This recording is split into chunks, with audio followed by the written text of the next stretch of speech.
Isaías, capítulo de número 6.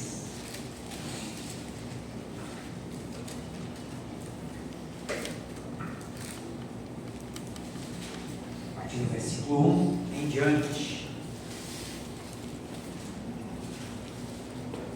Todos encontraram, vamos dizer amém. Amém. Louvado seja Deus. No ano da morte do rei Uzias, eu vi o Senhor assentado sobre um alto e sublime trono, e as abas de suas vestes enchiam o templo. Serafins estavam por cima dele, cada um tinha 6 asas, com 2 cobriu o rosto, com 2 cobriu seus pés, e com 2 voavam. E clamavam uns para os outros, dizendo: Santo, Santo, Santo é o Senhor dos exércitos, toda a terra está cheia da sua glória. As bases do limiar se moveram à voz do que clamava, e a casa se encheu de fumaça. Então disse eu: ai de mim, estou perdido, porque sou homem de lábios impuros, habito no meio de um povo de impuros lábios. E os meus olhos viram o Rei, o Senhor dos exércitos. Então um dos serafins voou para mim, trazendo na mão uma brasa viva que tirara do altar com uma tenaz. Com a brasa tocou a minha boca e disse: eis que ela tocou os teus lábios, a tua iniquidade foi tirada e perdoado o teu pecado. Depois disto ouvi a voz do Senhor que dizia: a quem enviarei? E quem há de ir por nós? Disse eu: eis-me aqui, envia-me a mim. Então disse ele: vai e dize a este povo: ouvi, ouvi e não entendais, vede, vede, mas não percebais. Até aí, amados, vamos orar. Ó Senhor, nós estamos sedentos para ouvir a tua voz. Nós estamos, ó Pai, famintos para nos alimentarmos da tua palavra, a voz do Senhor, a boca do Senhor que, ó Deus, alimenta o teu povo através da tua palavra. Por isso, Senhor, nesta hora, fala conosco. Ó Deus, abre o nosso entendimento, a nossa compreensão, ilumina, ó Pai, a nossa mente, para que possamos compreender, absorver e praticar a tua palavra. Em nome e por amor de Jesus, o nosso Senhor e Salvador, o nosso pastor amado, em o nome de Jesus. Amém. Amém. Lemos Isaías capítulo 6, do versículo 1 ao versículo de número 9. Meus amados irmãos, ouvintes da palavra do Senhor, só uma pessoa muito alienada para não reconhecer que vivemos num mundo em crise. Esta crise teve início desde o Éden, lá com o primeiro casal, e ela vem ao longo da história humana se intensificando, se avolumando. Fala-se hoje de crise humanitária, crise ambiental, crise social, crise política, crise econômica, crise existencial, crise espiritual. Todas essas crises vêm se intensificando em nosso tempo, de tal modo que todos nós, de uma forma ou de outra, somos afetados por elas. Nesta ótica, podemos afirmar que não existe um ser humano na face da Terra, ou mesmo no universo, que não sinta os efeitos de alguma ou de todas essas crises que se avolumam em nossa era. A grande questão que se coloca para nós é: como reagimos a estas crises? Desesperamos? Desanimamos? Ou reagimos com resiliência, com fé, com esperança? Por que eu estou dizendo isso? Porque esse texto de Isaías, capítulo 6, foi gerado em meio a uma crise.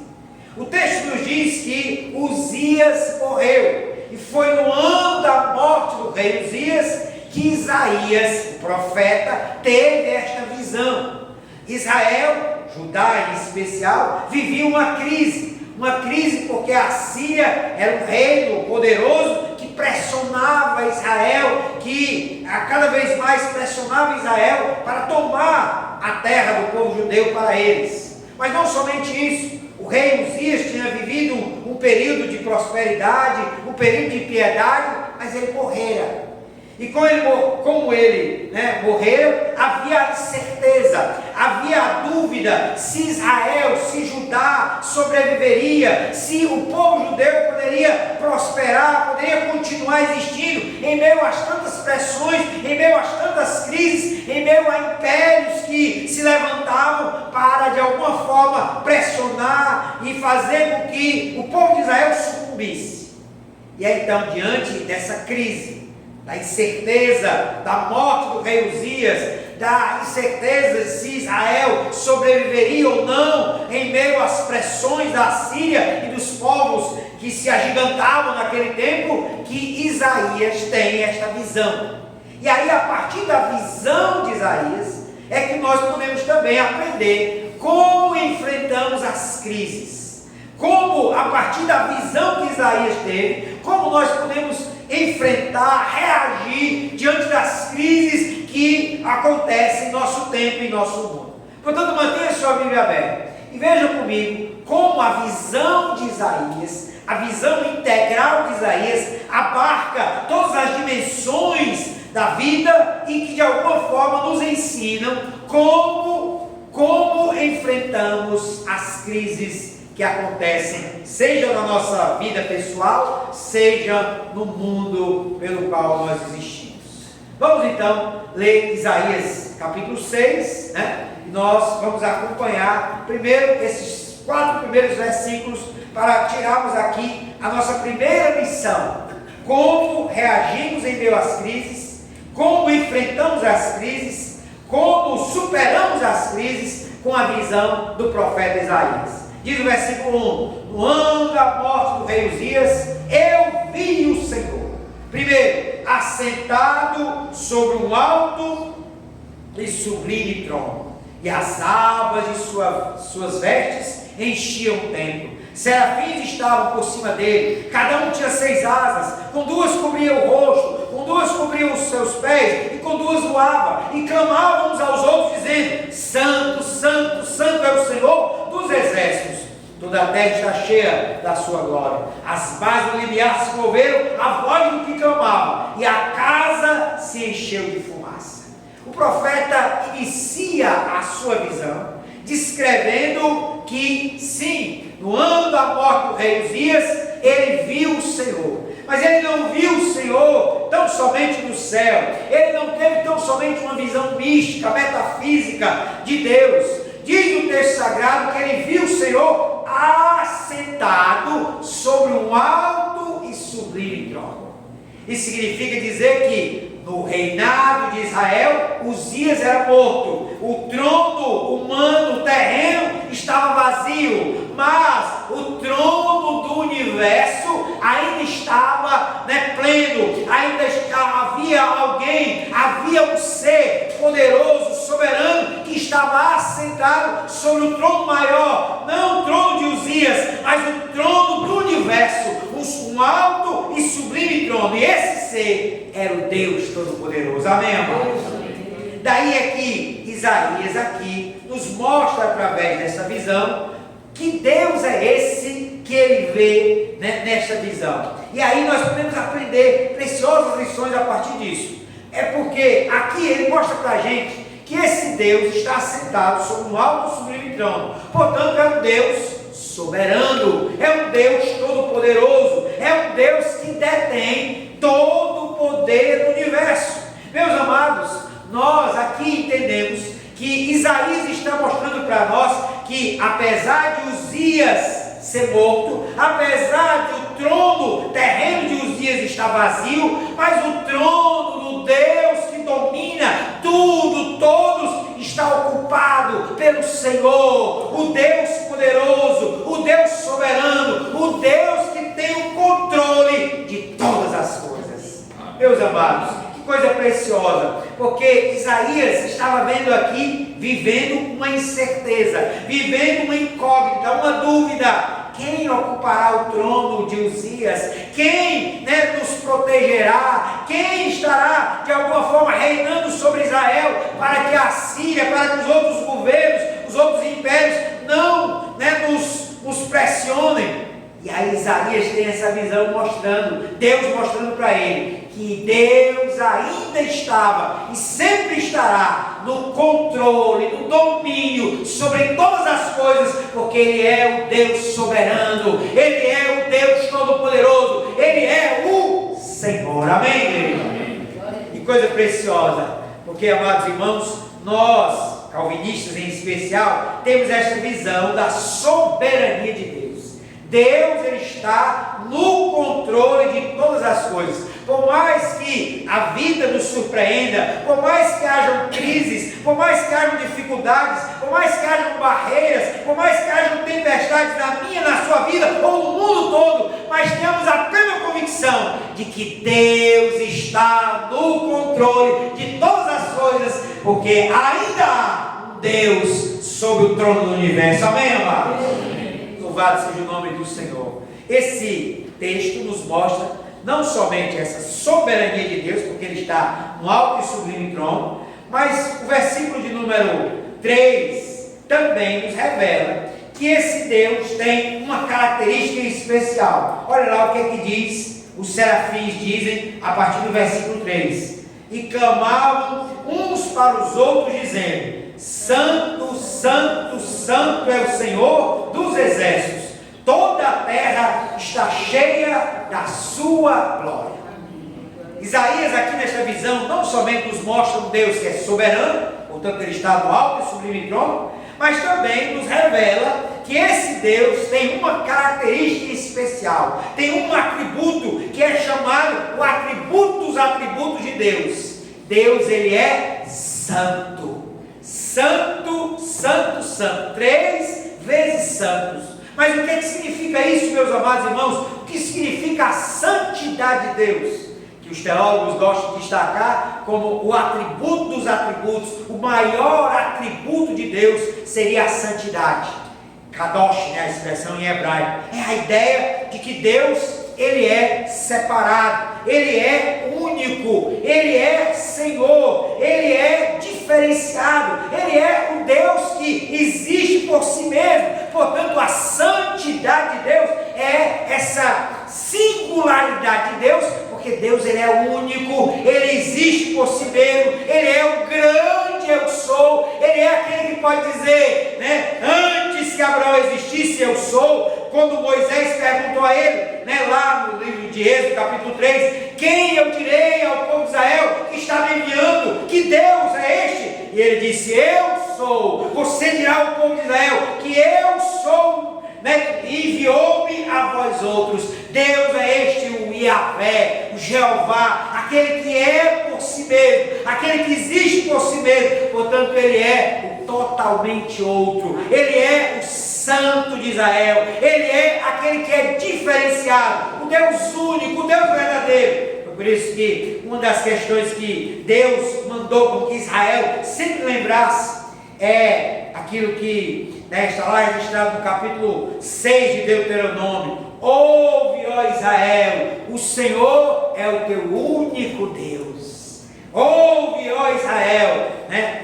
O Senhor é o teu único Deus, e é o único Deus verdadeiro, é o único Deus que existe. Nós neste mundo temos homens, temos pessoas que se julgam deuses, que são adorados, reverenciados como deuses, mas eles são nada diante do Deus verdadeiro, diante do Deus que é santo, diante do Deus que é diferenciado, porque Ele é único, Ele é o Senhor, Ele é o eu sou. Amém, igreja? Amém. Daí é que Isaías está dizendo para nós que esse Deus não somente é soberano, Ele está no alto e sublime trono, não somente Ele é santo, mas ainda no verso 7 nós encontramos ainda por inferência uma outra revelação acerca desse Deus. Diz assim: com a brasa tocou a minha boca e disse, eis que ela tocou os teus lábios, a tua iniquidade foi tirada e perdoado o teu pecado. O profeta nos diz que Deus não somente é soberano, que Deus não somente é santo, mas o profeta nos diz também que Deus, usando aqui o anjo, é também o Deus reconciliador, é o Deus perdoador, é o Deus que perdoa a iniquidade do profeta, é o Deus que perdoa a iniquidade de todos nós, é o Deus que decidiu, que tomou a iniciativa por graça, por misericórdia, de lançar os nossos pecados no mais profundo mar. Amém, amados? Me faz lembrar a historinha do João Aleluia, né? Talvez até já tenha contado aqui, mas acho que não. Diz que um irmãozinho era muito simples, era muito humilde, mas ele tinha o costume de tudo dizer aleluia, né? E aí as pessoas dizem, aleluia, vai o João Aleluia, vai o João Aleluia, porque em tudo ele glorifica a Deus, em tudo ele diz aleluia. E aí, certa vez ele estava num consultório médico, e aí as pessoas sabiam, né, que ele estava lá aguardando ser atendido, e as pessoas sabiam, olha, até o João Aleluia, vamos testar ele. E aí uma pessoa pegou uma revista científica, né? Tipo aquela super interessante, né? Essas Nature, revista só de artigos científicos, e aí entregou na mão dele, né? Disse, olha, vamos testar aqui o João Aleluia. Ele diz aleluia por tudo, vamos ver se ele vai dizer aleluia aqui, só vendo artigo científico. E aí quando João Aleluia, né, pegou lá a revista, né? E as pessoas observando. Aí ele viu a capa da revista, né, revista científica, aí quando abriu a primeira página, viu lá o índice, aí começou a ler a primeira reportagem. Começou a ler a primeira reportagem, ele, aleluia. E aí lendo um pouquinho mais, ele, aleluia. E aí as pessoas começaram a entender, e a pessoa que entregou a revista na mão dele foi lá e disse, olha João, eu não estou entendendo, você é o João Aleluia, mas eu te entreguei uma revista científica, e por que você está dizendo aleluia? Aleluia, meu irmão, é porque eu, né, comecei a folhear essa revista e eu sabia que a profundidade do mar era grande, mas nessa revista aqui foi descoberto, né, que a profundidade do mar é 18 mil quilômetros a mais do que eu achava. Então que Deus maravilhoso é esse? Porque os meus pecados foram lançados no mais profundo mar do esquecimento. Aleluia. Olha aí, meus amados irmãos, este é o Deus que o João Aleluia adorava. Esse é o Deus que se revelou para Isaías, o Deus perdoador, o Deus que perdoa, o Deus que usa de misericórdia, o Deus que em graça resolve nos salvar. Ele toma a iniciativa. Amém, amados? Portanto, nós podemos aprender nesse texto a revelação, a visão de Isaías acerca de Deus. Um Deus que é soberano, um Deus que é santo, um Deus que é perdoador. Diante, meus amados, de tudo isso, nós precisamos pensar sobre isso, porque de fato há muitos cristãos que têm uma visão pequena de Deus. Há muitas pessoas, inclusive cristãos, que têm uma visão limitada acerca de Deus, que têm uma visão pequena acerca de Deus. É até o título de um livro de J.B. Phillips, lançado há muitos anos atrás, cujo título é Seu Deus é Pequeno Demais. Nesse livro, esse autor justamente fazia um exame, uma pesquisa sobre a visão distorcida que muitas pessoas têm acerca de Deus e que revela essa pequenez da visão, né, tacanha, limitada acerca de Deus. Mas o texto de Isaías nos apresenta um Deus que é soberano, um Deus que é santo, um Deus que é perdoador. Isso deve nos levar a repensar e a pensar sobre qual é a nossa visão de Deus. Muitas vezes, como se dizem por aí, a nossa visão de Deus determina a nossa ação. O que temos, o que cremos como visão de Deus, determina a nossa ação como seres humanos, seja para adorá-lo, seja para servi-lo, seja para viver a vida. Daí a grande questão que nós devemos pensar é, qual é a nossa visão de Deus? Temos a visão de um Deus que controla, que domina, que é soberano sobre todas as coisas, inclusive as crises que estamos vivendo neste mundo? Ou temos uma visão tacanha, limitada, onde estamos à mercê das circunstâncias, das crises? Meus amados, o Deus que se apresenta na visão de Isaías é o Deus que tem o controle, que tudo está no controle de suas mãos, porque na sala do trono do universo há um Deus que reina soberanamente, e a igreja diz aleluia. Esse Deus é santo.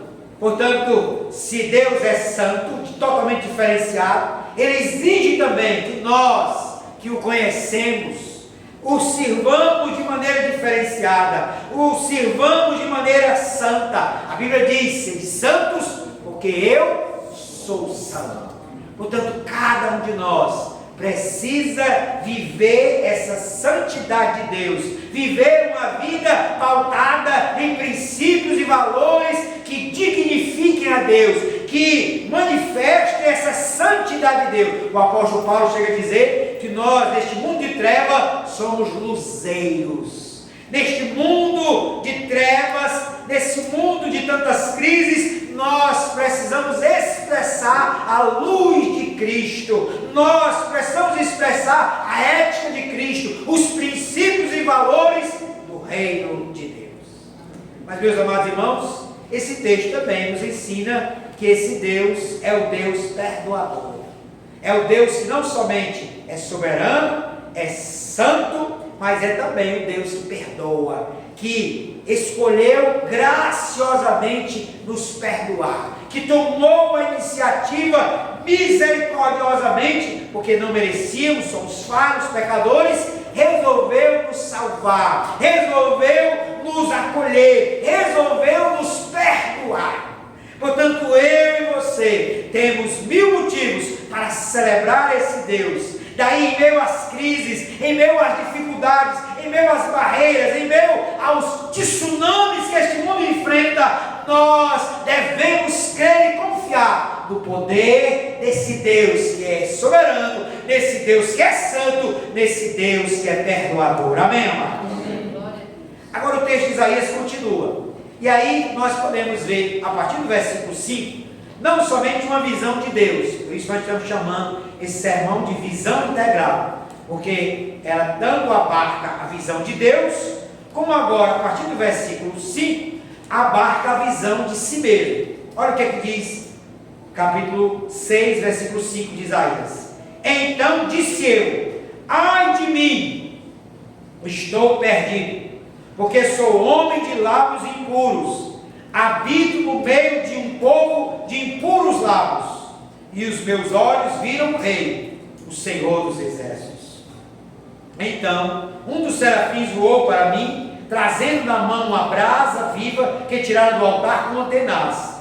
Com a brasa tocou a minha boca e disse: eis que ela tocou os teus lábios, a tua iniquidade foi tirada e perdoado o teu pecado. O profeta Isaías continua com a sua visão integral. Primeiro ele viu Deus. Na sua visão ele enxerga o Eterno, que é soberano, que é santo e que é perdoador. Mas agora o profeta, na sua visão, também olha para si. E ele enxerga a si mesmo. Depois de ver a Deus como pessoa, como ser, santo, soberano e perdoador, o profeta agora passa a descrever não a Deus, mas a si mesmo. A visão passa de Deus para ele mesmo. Isaías não é um místico que ficou somente no êxtase da glória de Deus, de ver Deus, de contemplar o trono de Deus, mas ele é alguém que desce para a sua visão, para si mesmo. E ele, além do eterno, além do soberano, olha para si. E ao olhar para si, há uma extrema revelação de quem é Isaías e de quem somos cada um de nós. Isaías diz: ai de mim, estou perdido, porque sou homem de lábios impuros. A primeira questão que Isaías revela para nós é o seu pecado, a consciência de que é pecador, a consciência de que o ser humano, falho, limitado, pecador, viu o Eterno, viu o Rei, viu o Senhor dos Exércitos e não poderia continuar vivo, porque ele era pecador. Meus amados, aqui Isaías é extremamente revelador do que somos cada um de nós. Nós somos pecadores, nós somos limitados, nós somos finitos, nós somos transgressores, nós somos negligentes das coisas de Deus, nós somos transgressores. Isaías revela aqui nesse texto que é pecador. Ai de mim, estou perdido, porque sou homem de lábios impuros. A impureza de Isaías é a impureza de todos nós. Todos nós também devemos reconhecer que somos impuros, que somos falhos, que somos negligentes, que somos transgressores. Há um livro lançado há algum tempo atrás de Brennan Manning, famoso autor americano, já falecido, que é um livro extremamente revelador, né, do que deve ser a confissão de todos nós. O título do livro é O Impostor que Habita em Mim. Desse livro, plenamente mostra que todos nós somos pecadores, que todos nós somos falhos, e que há também uma faceta da vida de um cristão, que todos nós somos impostores, de que todos nós somos falhos, de que todos nós somos Jacós, enganadores, somos falhos, somos fariseus. E assim nós precisamos reconhecer essa faceta da nossa vida, da nossa existência. Somos pecadores, somos falhos. E aí, como Isaías, ai de nós, estamos perdidos, porque somos homens, mulheres, seres humanos de lábios impuros. Você pode dizer amém por isso? Amém. É por isso que na nossa liturgia há aquele momento de confissão. Porque é o momento onde nós reconhecemos que somos pecadores, que somos falhos, que somos negligentes, que nenhum de nós, nem o pastor, nem o presbítero, nem o diácono, nem o membro, nenhum de nós é perfeito, que nenhum de nós alcançou a perfeição, que nenhum de nós é santo como é santo o Senhor. Nós estamos nos esforçando, nós estamos cada vez mais nos dedicando para buscar imitar a Cristo e expressar uma vida que honre a Deus. Mas de fato nós reconhecemos, somos falhos. De fato nós reconhecemos, somos pecadores. De fato nós reconhecemos, somos impostores, somos fajutos cristãos. Charles Spurgeon, o grande pregador, príncipe dos pregadores do século XVII, dizia, século XVIII, dizia: quando penso no cristão que deveria ser, sinto vergonha do cristão que hoje sou. Quando penso no cristão que deveria ser, sinto vergonha do cristão que hoje sou.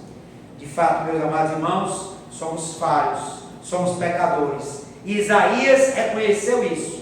Na sua visão, ele olhou para si e reconheceu a sua finitude, reconheceu a sua limitação, reconheceu o seu pecado. Sim, somos pecadores. A Bíblia aqui mostra para nós que ela trata de maneira muito séria a cada ser humano, porque cada ser humano é pecador, cada ser humano é filho de Adão, é um pecador, é um transgressor, e nós não podemos maquiar isso. Nós precisamos reconhecer: somos falhos, somos pecadores, somos carentes da glória de Deus. Amém, amados? Amém. Mas note que esse texto, ele não termina aí. Ele não termina com a confissão de Isaías de que é pecador. Ele ainda nos diz que, ainda no versículo 5, habito no meio de um povo de impuros lábios. Não somente Isaías reconhece o seu pecado, mas ele também reconhece que não somente há o pecado individual, mas há o pecado social. A sociedade, o povo no qual Isaías habitava, era também um povo pecador, era também um povo transgressor, era também um povo culpado de ser transgressor, de não ter atingido o alvo de Deus. É a expressão para o termo pecado, não atingir o alvo, hamartia, o termo em grego. E aí Isaías reconhece isso, que não somente ele era pecador, mas a sociedade no qual ele habitava, a sociedade do qual ele fazia parte, também era pecadora. E aí a expressão, um povo de impuros lábios, denota essa ideia de que não somente Isaías era um homem impuro, era um homem pecador, mas a sociedade que ele vivia também era uma sociedade de pecado. Meus amados, não subestimemos o poder do pecado. O pecado tem se alastrado cada vez mais em nosso tempo, em nossa sociedade, de tal modo que Jesus descreveu muito bem isso, quando ele diz, lá no Evangelho de Mateus, capítulo 24, ele diz: por se multiplicar a iniquidade, o amor de muitos esfriará. Nós estamos vivendo dias onde a iniquidade, onde o pecado tem se multiplicado de maneira assustadora em nosso tempo, em nosso mundo, em nossa sociedade. De tal maneira que se cumpre entre nós aquilo que Isaías, em outro capítulo, no capítulo 6, no capítulo 5, ele diz: ai dos que chamam ao mal bem e ao bem mal, os que fazem da escuridão luz e da luz escuridade, põem o amargo por doce e o doce por amargo. Essa inversão de valores, essa depravação e deturpação das coisas de Deus tem acontecido no nosso tempo, na nossa sociedade, de tal maneira que não só Isaías pode dizer que habitava no meio de um povo de impuros lábios, mas muito mais nós, eu e você, podemos também reconhecer: nós habitamos numa sociedade não só de impuros lábios, mas de uma vida de devassidão e de rebelião contra os princípios e valores de Deus. Amém, meus irmãos? Sim, meus amados, o pecado, ele se alastrou, a iniquidade se multiplica em nosso tempo. E essa não é uma mensagem moralista, esse não é um pregador moralista, mas é uma verdade que todos nós precisamos admitir, e ela está, essa verdade, nua e crua aos nossos olhos. Basta ligar a TV, a internet, abrir um jornal, que você vai ver o quanto a iniquidade tem se multiplicado em nosso tempo e confundido as pessoas. Eu sou adepto de uma rede social, que é o Instagram, não tem o Facebook, tem o Instagram. E às vezes eu deparo aí com algumas coisas que mandam para mim, no Instagram lá, que mostram o quanto há deturpação na nossa sociedade. Aí, acho que até já contei para alguns aqui, tem pessoas que dizem lá: olha, eu sou um animal, um jovem lá na internet, lá no Instagram, olha, eu sou um leão. Então, eu tenho que ser tratado como leão. Eu estou nesse corpo aqui, mas eu sou um leão. Crise de identidade, E aí, eu vejo os comentários das pessoas lá: esse moço devia estar no manicômio, devia estar no hospício, Mas ele está lá no Instagram, com milhares e milhares de visualizações, declarando que é um leão, declarando que é um lobo. Aí, outra vez, indo num podcast, alguém mandou também lá, e aí eu vi a senhora dizendo lá: olha, eu sou uma martiana, eu não sou daqui da terra, eu sou martiano, eu estou aqui nesse corpo humano, meus pais foram escolhidos lá em Marte, então eu vim para essa terra e eu tenho que ser respeitada como martiana. Eu estou aqui nesse corpo terreno, mas eu sou uma martiana. Loucura, Como essa sociedade está deturpada, está louca, E uma pessoa dessa vai num podcast desse, tem milhares de visualizações e exige respeito, para essa identidade, Loucura, coisas que acontecem. Uma vez, estava vendo também por aí, na Europa, é uma reunião de pessoas que se acham cachorros, ou cachorros, como também se diz aqui, Então, pessoas que ficam lá de quatro, fantasiadas em cachorro, e não, eu sou um cachorro. E aí é um encontro de cachorros. A cachorrada era grande, Mas imagine aí, várias pessoas, vários seres humanos, e alguns passeando no shopping e tal, e o encontro daquelas pessoas, que se dizem cachorros e tem que ser respeitado como cachorro. Meu Deus, que loucura, Que mundo louco, que sociedade é essa, onde as pessoas não têm mais a identidade, de gênero. Eu sou um ser humano, eu sou um homem, eu sou uma mulher. Vocês estão inventando todo tipo de coisa. Todo mundo sabe, que é aquela sigla LGBTQIA+, o mais ali é para caber tudo, Você pode ser um lobo, você pode ser um leão, você pode ser um cachorro, você pode ser um pulpo, uma madeira, um banco desse, você pode ser tudo. Que mundo louco é esse?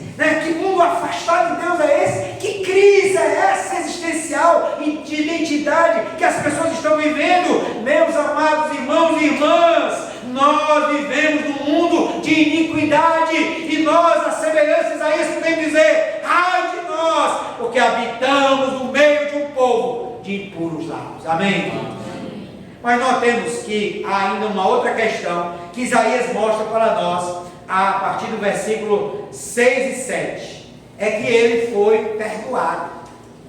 Isaías diz lá, o texto, que um dos serafins voou para mim, trazendo na mão uma brasa viva, tiraram do altar com mantenais, e com a brasa tocou a minha boca e disse: eis que ela tocou os teus lábios, a tua iniquidade foi tirada e perdoado o teu pecado.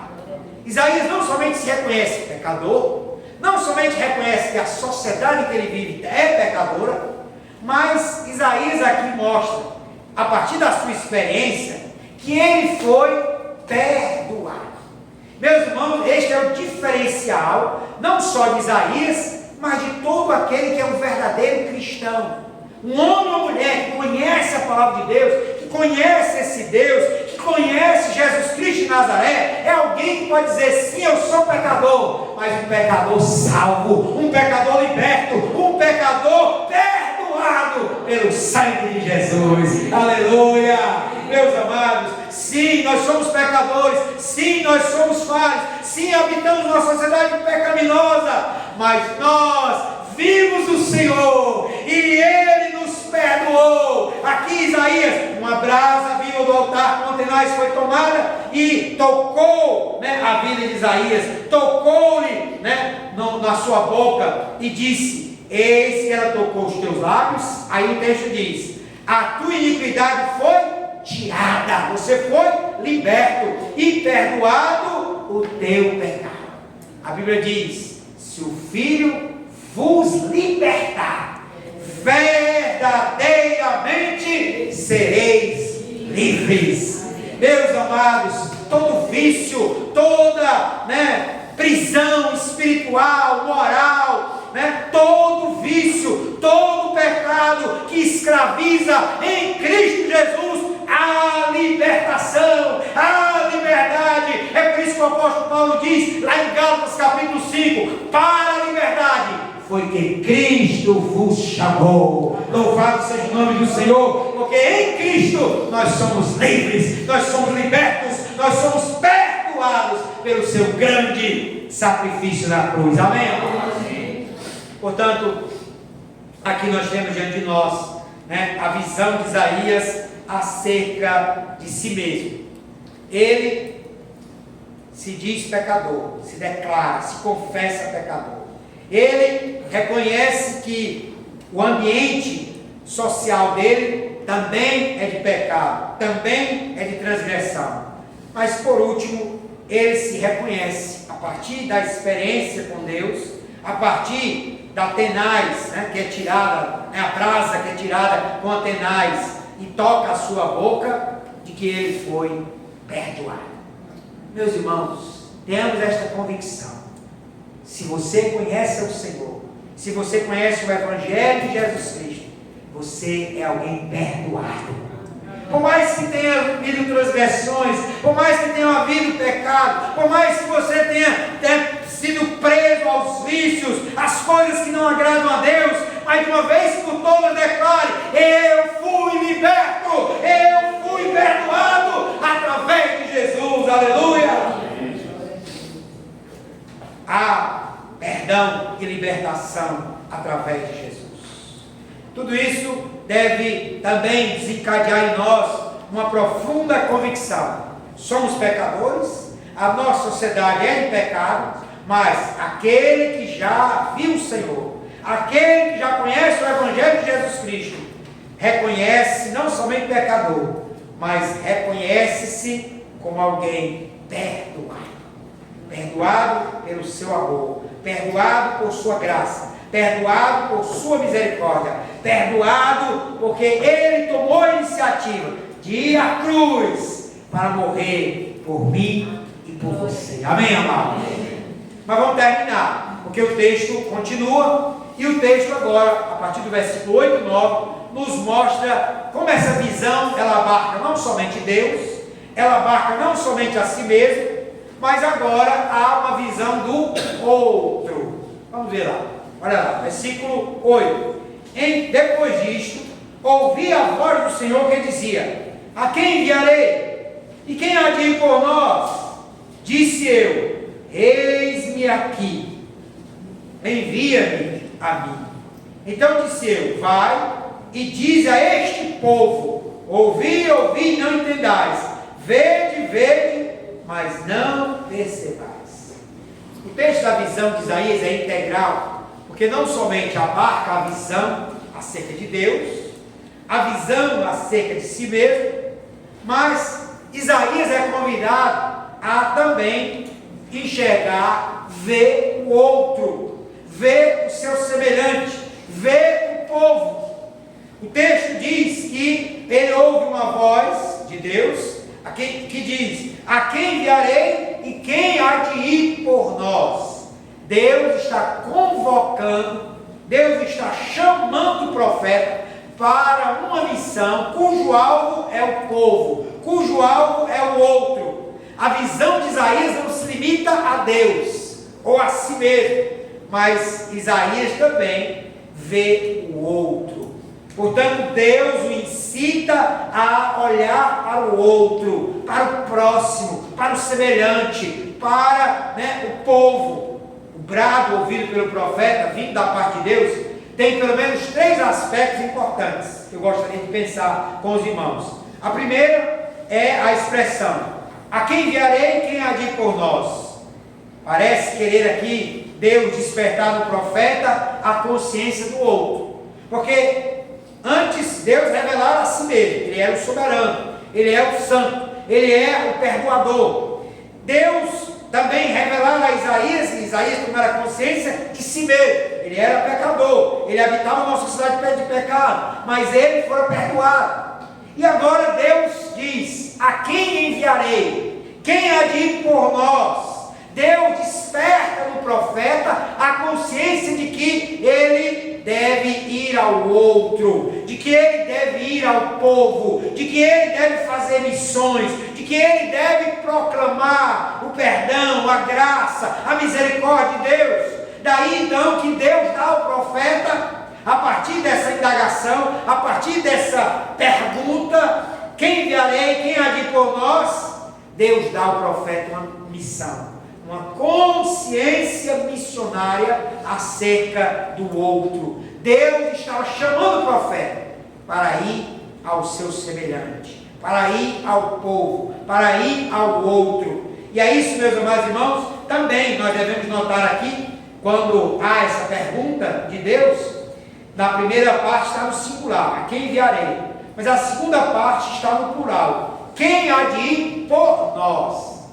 E todos os teólogos, comentaristas, viram nesse texto uma referência à Trindade, Deus Pai, Filho e Espírito Santo, que o próprio Isaías não compreendeu, ele revelou, Deus revelou e ele colocou, escreveu, mas o próprio Isaías não compreendeu, porque a doutrina da Trindade não estava ainda explícita no Antigo Testamento. Mas, a partir do Novo Testamento, da revelação de Jesus, nós entendemos que a expressão aqui no plural, como também lá em Gênesis 1, 26, quando diz: façamos o homem a nossa imagem e semelhança, também está no plural, dando a ideia de que Deus ali é o Deus triuno, Pai, Filho e Espírito Santo. Está desde o primeiro versículo de Gênesis, quando diz lá: no princípio criou Deus os céus e a terra, porém, era sem forma e vazia, e o Espírito de Deus pairava por sobre as águas, e disse Deus: haja luz.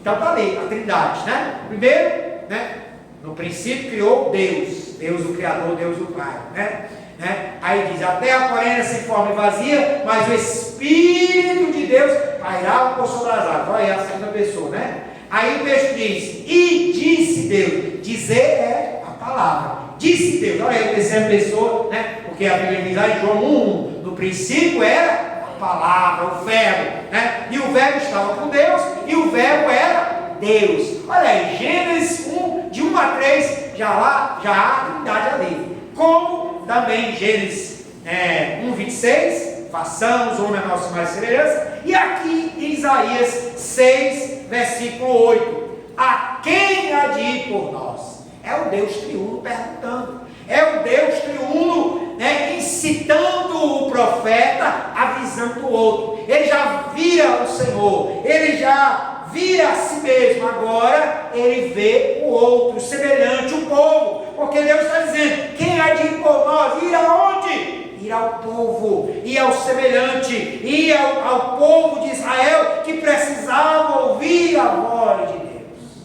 Meus irmãos, aqui, numa sociedade extremamente individualista como a nossa, nós somos incitados a olhar o outro.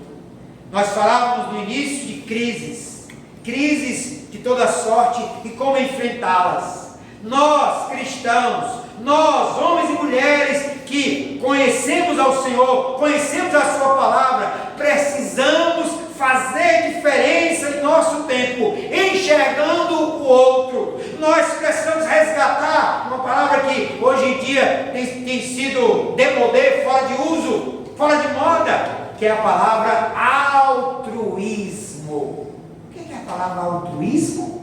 É esse viver a serviço do outro, é olhar o outro, é ter empatia pelas dores, pelas lutas, pelas dificuldades do outro. O mundo está em crise, a crise de toda sorte, mas nós, cristãos, devemos e podemos fazer a diferença, vivendo em favor do outro. Amém, amado? Isaías foi conscientizado disso, e ele termina dizendo: disse eu, eis-me aqui, envia-me a mim. E aí Deus então disse: vai e dize a este povo. Deus conscientiza o profeta de que há o outro, de que há um povo pelo qual ele deve ser missionário, pelo qual ele deve ser enviado, pelo qual ele deve proclamar a palavra de libertação, de perdão e de misericórdia. Eu termino, meus amados irmãos, pensando com os irmãos acerca disso. Como temos vivido em meio às crises deste mundo? Temos essa consciência de Isaías de altruísmo, de olhar para o outro, de ser missionário, de proclamar ao outro, de falar aos outros do amor, da graça, do perdão de Deus, de como enfrentar as crises deste mundo com a fé, com a resiliência, com a esperança, com a confiança em Deus. Foi feito um estudo em 1986, um estudo tremendo, chamado Estudo das Freiras, Sun Study, né? Nome em inglês lá. É um estudo interessante. Em 1986, um neurocientista entrou num convento e fez lá uma pesquisa com 678 freiras, né? Irmãs de caridade, irmãs freiras. E esse estudo, ele fez esse acordo com elas, todas elas assinaram esse acordo, que o cérebro delas, elas já eram idosas, né? Bem idosas, o cérebro delas, todos iam ser, após a morte, doados para estudo científico acerca de doenças, principalmente acerca do Alzheimer, a doença de demência, né, que tem atingido milhares no nosso tempo, no nosso mundo. E é interessante esse estudo, porque esse neurocientista, né, desde 1986, começou então a morrerem, né, essas idosas freiras, e ele começou então a estudar o cérebro de todas elas.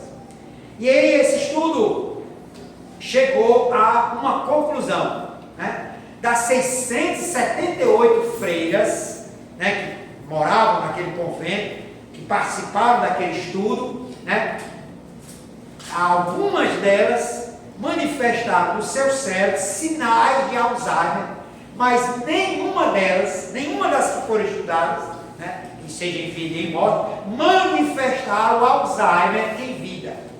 Não manifestaram de forma alguma. E aí o cientista foi estudar o cérebro, foi estudar os hábitos, foi estudar, né, com toda aquela pesquisa. E ele então descobriu 3 coisas que fizeram a diferença na vida daquelas 678 freiras que não tiveram Alzheimer, estudadas desde 1986. Ele descobriu 3 coisas. Primeiro, todas aquelas freiras tinham o hábito de estudar as Escrituras diariamente. Portanto, ocupando a sua mente, né, com as Escrituras, ler, estudar, meditar, refletir, pensar, né, descobrir a riqueza da palavra de Deus, das Escrituras Sagradas, foi algo importantíssimo, fundamental para aquelas freiras não terem Alzheimer. Eu lembro que a avó da minha esposa Cristina, né, a dona Flora, né, uma senhora morreu com 98 anos. E a gente conversava com ela, lúcida totalmente. E a gente conversava com ela, e ela tinha o hábito de palavras cruzadas, né? Ela gostava muito de palavras cruzadas. E a gente via nesse ato realmente um gesto, uma atitude, né, que ocupava a mente dela, né? Fazia a pessoa pensar, o que significa aquela palavra? Aquilo ocupava a mente. E aí você imagine, né? A senhora chegou aos 98 anos, né? Totalmente lúcida, morreu, né? Morte natural e tal, por outras coisas, mas com uma lucidez, né, tremenda, coisa assim admirável, mas atribui-se também ao fato que ela ocupava a sua mente, né? Ela era uma pessoa também extremamente religiosa e tal, piedosa, mas ela ocupava a sua mente, né, em fazer palavras cruzadas, que isso, né, ia estimulando a sua mente, o seu cérebro. Mas voltando para o estudo das freiras, os neurocientistas descobriram que elas estudavam as escrituras, né? E em segundo lugar, elas também eram profundamente altruístas, viviam pela caridade, faziam caridade, viviam, né, em favor, cada um em favor das outras, né? Todas viviam a serviço umas das outras, conforme Paulo, né, orienta, serviam uns aos outros. Eram pessoas extremamente altruístas que viviam para servir umas às outras. E a terceira característica que preveniu, né, e as livrou do Alzheimer é que elas tinham atividades físicas.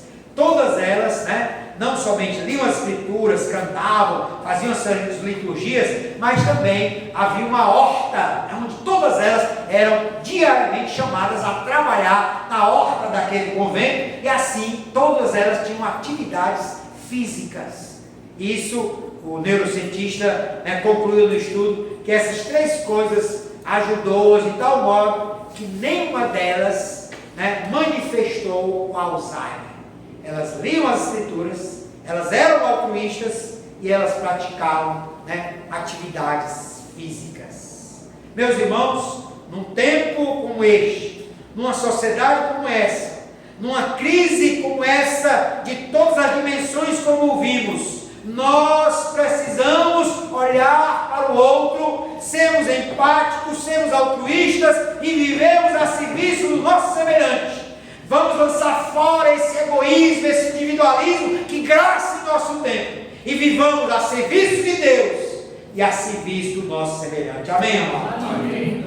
Vamos terminar entendendo que aqui Isaías nos dá uma visão integral, uma visão que abarca Deus, a si mesmo e ao outro.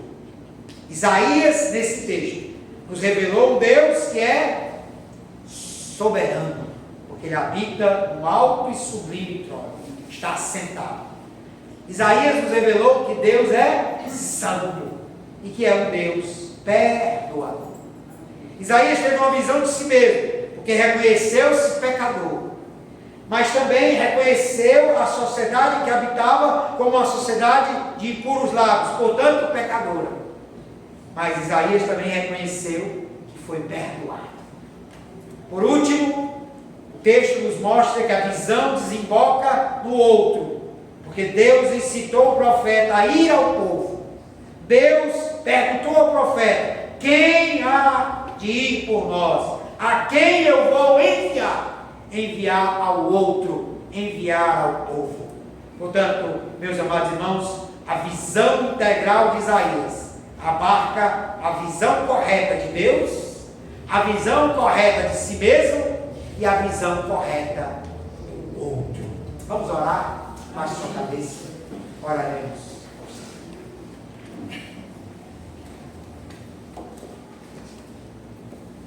Amado Deus, Pai Celestial, te damos graças, Senhor, pela Tua Palavra. Te damos graças, meu Deus, porque este texto do profeta Isaías abarca todas as dimensões da vida humana. Nós somos revelados aqui, Senhor, sobre a correta visão de Deus. Um Deus que é soberano, um Deus que é santo, um Deus que é perdoador.